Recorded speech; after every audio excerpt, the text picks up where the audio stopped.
Steering మొత్తం మీ చేతిలో ఉంది. వెహికల్ పెద్దది ఏది పైలట్ అనుకోండి, విమానం పైలట్ మీరు మంచి నడిపిస్తే గమ్యస్థానం పోతాం, లేకపోతే మళ్ళీ మధ్యలో పడిపోతాం, మళ్ళీ లేవాలంటే మళ్ళీ సమయం పడుతుంది. ఇప్పుడు మంచిగా వేడిగా ఉంది, చాలా వేడిగా ఉంది. ఇక తప్పప్పులు అవన్నీ మాట్లాడుకోవద్దు, మనం నిన్నటి గురించి మాట్లాడద్దు. రేపు ఏం చేద్దామని దాని మీద ఉండాలి, కమిట్మెంట్తో ఉండాలి. దాన్ని ఒక మంచిగా నిర్మాణం చేస్తే ఇది సక్సెస్ అవుతుంది. ఈరోజు తమిళనాడులో అయింది ఎందుకైందంటే, తమిళనాడులో అన్ని పార్టీలు ఐక్యమైనవి, ప్రజలందరూ ఐక్యమయ్యారు. ఇవాళ మొత్తం 90% మొత్తం రాజ్యాధికారం మొత్తం బీసీల చేతిలో ఉంది. ఒక 2-3 సీట్లు అడుగుతారు వాళ్ళు, అంతే. సీట్లు అడిగి మళ్ళీ గెలిపేయమని కూడా రిక్వెస్ట్ చేస్తారంట. అక్కడ మ్యాక్సిమం ఉంటే 10-15 సీట్లు ఓసీలకు. మళ్ళీ వీళ్ళని అడుక్కుంటారంట, సీట్లు తీసుకున్న తర్వాత మమ్మల్ని గెలిపియండి, మీరే రావాలి చూడని చెప్పి. మరి ఈరోజు అక్కడ జనం చైతన్యవంతులైంది కనుక ఆ స్థాయికి వచ్చింది. ఇక్కడ ఏమైంది, మనోడే కరెక్ట్ టైంకి వచ్చేవరకే మనోడే మనలో వేలు పెడుతుంటాడు, మనోడే కాలువెట్టు గుంజుతుంటాడు. కనుక కాలువెట్టు గుంజేది, బ్యాక్ స్టాపింగ్ చేసేది తీసేయాలి. ప్లస్ బీసీ అంటే ఒకటే ఉండాలి.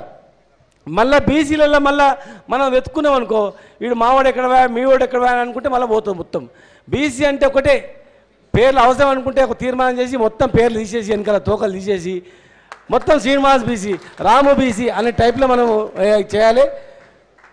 అందరం ఐక్యత ఉన్నప్పుడు మాత్రమే అవుతుంది అది. ఖచ్చితంగా మీరు ఏం చేసినా మేము మా పార్టీలో మేము డిస్కస్ చేసినాం, మా కేసీఆర్ గారితో కూడా మేము డిస్కస్ చేసినాం. బీసీల విషయంలో మేము కమిట్మెంట్తో ఉన్నాం. మేము ధర్నా చేస్తున్నాం అంటే కూడా 15,000 మందితో 42% చట్టబద్ధంగా ఇవ్వాలని చెప్పి చేసినాం.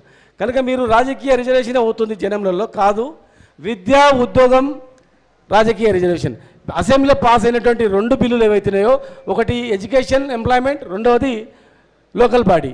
ఈ మూడింటి మీదనే మీరు దృష్టి పెట్టి విద్యార్థులను కూడా ఇన్వాల్వ్మెంట్ చేయాలి, మహిళలను కూడా ఇన్వాల్వ్మెంట్ చేయాలి. లీడర్లతో పాటు మహిళలను ఎక్కువ ఇన్వాల్వ్మెంట్ చేసి విద్యార్థులను ఇన్వాల్వ్మెంట్ చేస్తే ఖచ్చితంగా అవుతుంది.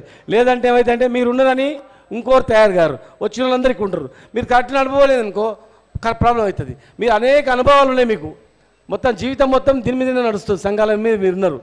కనుక దీన్ని మీరు చాలా జాగ్రత్తగా డీల్ చేయాల్సిన అవసరం ఉంది. కోట్లాది మంది జనం ప్రాణం ఇది. వాళ్ళ ఎంతోమంది సంఖ్య ఉన్న ఎన్నో అవమానాలతో, ఎన్నో ఇబ్బందులతో, ఎన్నో హ్యూమిలేషన్స్తో మరి ఎదిగిన వాళ్ళు ఎవరు కనిపించవచ్చు. ఒక ఐఏఎస్ ఆఫీసర్ అయినా వాడు ఎంతో హ్యూమిలేషన్లో ఉంటాడు, ఎందుకంటే ఈ జాతిలో పుట్టినందుకు. వాడు ఎంతో క్రీడాకారుడు అయినా వాడు చాలా హ్యూమిలేషన్లో ఉంటాడు, ఎందుకంటే వానికి ఈ కులం లేదు కనుక వానికి ఎక్కడ స్థానం ఉండదు. అక్కడ ప్రతిభ ఉన్నా, ఒక సినిమా డైరెక్టర్ అయినా ఎంత ప్రతిభ ఉన్నా హ్యూమిలేషన్ ఉంటుంది, ఆ స్థానం ఉండదు అక్కడ. అన్ని వర్గాల్లో విద్యార్థుల నుంచి వదులుకుంటే, ఆఫీసర్ల నుంచి వదులుకుంటే, రాజకీయ వ్యవస్థ నుంచి వదులుకుంటే అంతటా కూడా మనం ఏం పాపం చేసినాం అనేది అర్థం కాని అంశం ఇది. ఎందుకంటే అనుభవించడానికి అర్థమైతే చెప్పుకోలేడు కూడా అనమాట.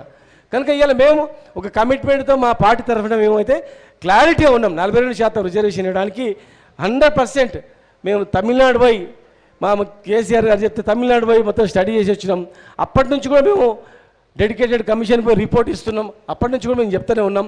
మీరు పిలిపించినా కూడా మీకు పూర్తి మద్దతుగా మేమందరం కూడా మరి మీ జేఏసీకి ఇచ్చినాం. మీ జేఏసీ వెంటనే మేము పాల్గొన్నాం. కనుక కమిట్మెంట్ ఉన్న వాళ్ళతో కలిపి మీరు చేస్తే సక్సెస్ అవుతాయి. లేదంటే అవగాహన లేని వాళ్ళు కొత్త వాళ్ళు వచ్చి లేని ప్రాబ్లం చేస్తారు. ప్రాబ్లం చేసి ఏమైతే ఇది డైల్యూట్ చేస్తారు, కావాలని డైల్యూట్ చేయిస్తారు అందరు కూడా. కనుక డైల్యూట్ చేయించి చిన్నభిన్నమయ్యే పరిస్థితి ఇన్నేళ్ళు నడిచింది. అట్లనే విడగొట్టేస్తారు, లేదంటే బ్యాడ్ ప్రొపగండా చేసేస్తారు, బట్ట కాల్చి వేడేస్తారు.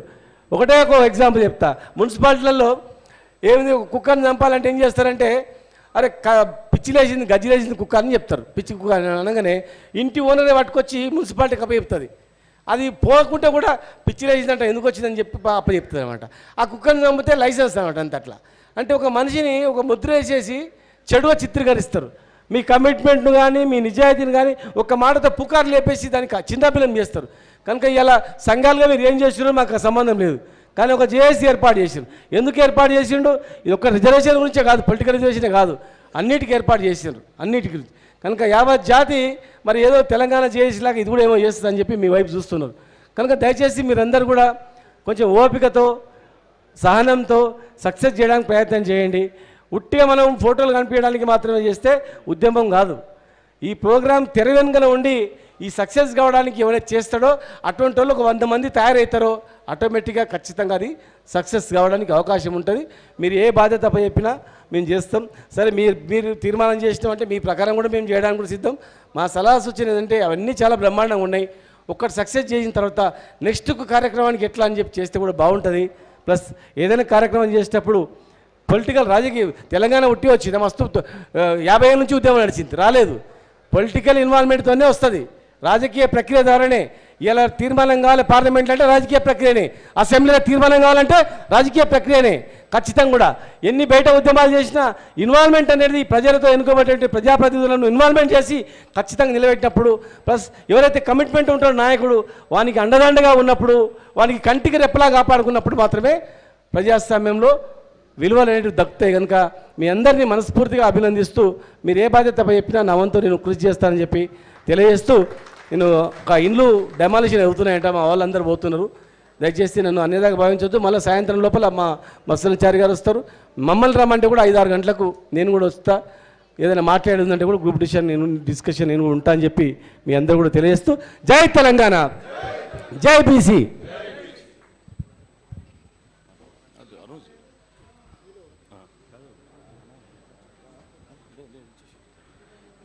థ్యాంక్ యూ సీనన్న, ధన్యవాదాలు.